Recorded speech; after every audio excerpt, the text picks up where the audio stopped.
Cultura está grupo de gente que expressar arte, expressar educação, gente que expressar na mes de forma para ajudar outra gente.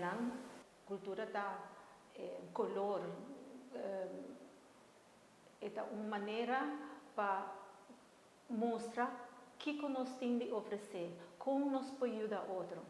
É algo que nós acaba de casa, a educação que nós damos a nós, é respeito, é amor, como podemos tratar gente, respeito por gente grande, respeito para o maior, respeito de religião, para a cultura. É uma manifestação mais grande mesmo. É importante para nós temos que viver com normas, que nós temos que usar que nos valores, nos esperança, como nós podemos educar-nos juntos, como nós podemos sair adiante. É muito importante de que tenha uma cultura para essa forma uma família, forma uma comunidade. Esta forma no ser humano para respeitar outro.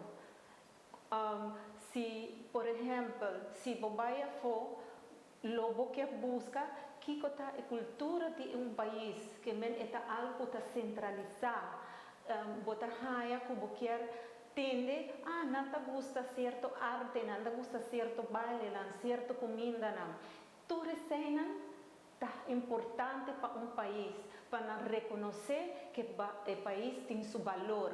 Esta alça o valor do país para nós que nós também temos toda a educação aqui.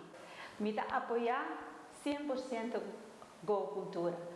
Para nós me gente para apoiar, para educar, para sim, a geração nova que está vindo, quem está arruba um país, não somente que tem beaches bonitas, sino nós temos mais cultura, é dizer, nos comida, nos gente que está maravilhoso, que tem turcos que por oferecer, nós está gente talentoso.